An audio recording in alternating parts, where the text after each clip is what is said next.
So, Becky, Yeah. right now you're working in an establishment, and Yes. I know an interview was done, right? Yes. So, let's discuss one of your worst Mm-hmm. and best interview experiences you've ever had. Okay. Yeah. Ooh. Best experience. My best experience is an interview I went, and I was barely asked any questions, honestly. And to this day, I ask myself if that's how people get jobs now, then I would go to so many interviews. But unfortunately, that's not how the real world works. Definitely. Yeah. So I went to this interview, and there was actually only two questions. Mm-hmm. But the interesting part to that is there was a second interview as well, which was also very simple. Yeah. So these first questions that I was asked, the two questions was, what did you learn in school? And so I explained, and then they asked me what my interests are. Okay. Which I mean, I haven't even cleared college. First of all, I'm waiting to graduate. Mm-hmm.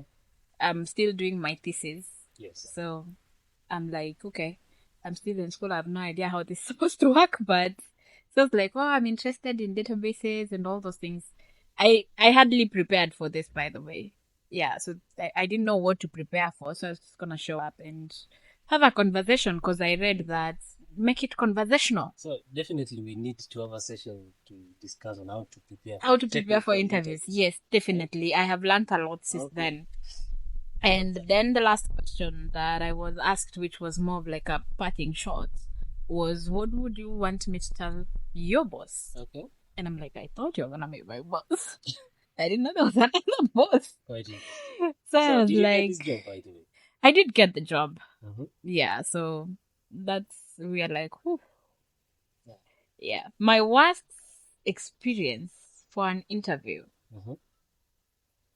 was an interview I went to, and I was asked something to do with, the like the old TVs.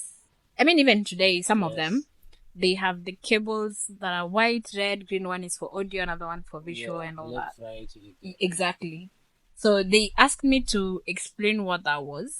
Actually, it's called an aux cable. Right? An aux cable. Yes. Yeah. They asked me to explain that. Mm-hmm. First, they asked me to define what an aux cable was, and then they asked me to tell them the different colors, and then they asked me to, the network cables that you plug into your router for Yes. internet. Mm-hmm. So they asked me to do clipping. The patch cable. Right? Yes, for that. That one, I was in college. I was looking for money to pay to do my supplementary for digital logic. So I had no choice. So I didn't get that job. Oh, sorry. Yeah. Hmm. So it is what it is. Well, let me start with my worst experience. There's this interview I got way after graduation, so I'm looking really at applying for jobs left, right, center Yeah. in Nairobi. So I get this call that I'm supposed to go for the interview, and not much. Yeah.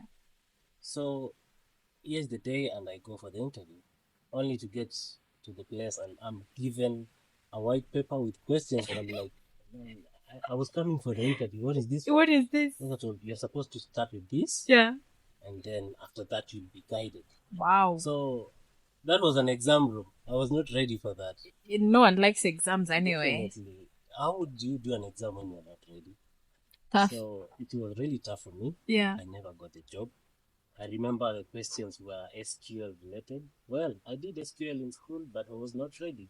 I mean, you need to do your practice so that you always get better and better. Yeah. So I never got that job. I never got even a regret. I never deserved any feedback from that interview. You didn't even wait. Exactly. You're like, imeenda. Hii ilikuwa kitambo. Nilienda nyumbani nikijua inaenda. Hmm. One of the best interviews, I would say, it was an interview I did now in connection to data. Yeah. Mm-hmm. I mean, it was a seamless interview for me. I was a little bit prepared Yeah. based on the previous one. So this one was also related to data. So I had done a few practice Mm-hmm. on SQL, not pretty much, Yeah. but I think it's one of the best interviews I have done. Okay. Maybe if I could mention another one, it's also tech related. Yeah. But this came way later after I realized now how tech interview should be taken. Yes. And how they usually come in. So it was also easy for me and at the same time quite exciting. Okay. Yeah. So, question for you. Yeah. For tech interviews, Yes. do you think they should be theoretical where you get to have a conversation with whoever is interviewing you? Or should someone just show up with their laptop and be given a practical to do? Definitely. Reason why I ask that is because there are some people that are not great at taking interviews. Okay. But if you give them a task, they will excel in doing the task. Well, I think the best way to answer that is, I think there are three categories in tech. That is people, technology itself, and process. Yes. So there's no way you can put aside one and focus on the other. Yeah. So when we talk about people, it's about interaction. So even in an interview, you need to interact with your partner. Yeah. Not go quick to talk about stuff. Right. And probably not try to do everything in one segment. And that's why I appreciate how tech interviews nowadays are done in phases. Yeah. So the first phase is let's meet, or probably have a virtual meeting. I I call those ones vibe check. Exactly. It's quite interesting because now you connect with this person, get to understand them to an extent whereby you are told, don't talk of anything professional or tech. Yeah. Let us know about you. That is, I enjoy that. So But to then answer your question, what do you get to share about you that is not professional? Because some people can be oversharers. So I mean, yeah, they have to be very specific. So I think that's a good way of doing it, not going straight to the business. Okay. And then after that, then we go now, start digging deeper. Now technical questions. Yeah. In our case, you're given use cases. Of course, you have to do practical stuff. Verbally, we might look very smart, but when it gets to the real stuff, then when you're left to your toys. Definitely. I want to quote you in your previous conversation. You said grades are really good. They really impress.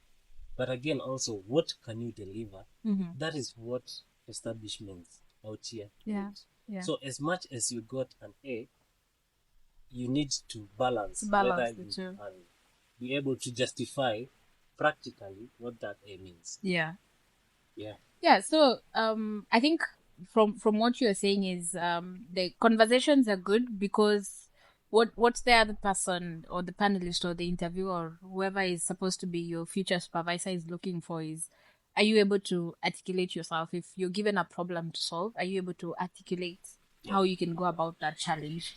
But at the same time, far from articulating yourself, now can you actually do the actual thing, get your hands dirty and do the work? And that's what practicals are for. And when you combine those two, then it brings out process. So how did you go about solving 1, 2, 3, 4? So if you combine those three and you prepare really well, I think you will ace your interviews and you will be good to go. And clearly the weather is doing its own process right now. It's okay. Yeah.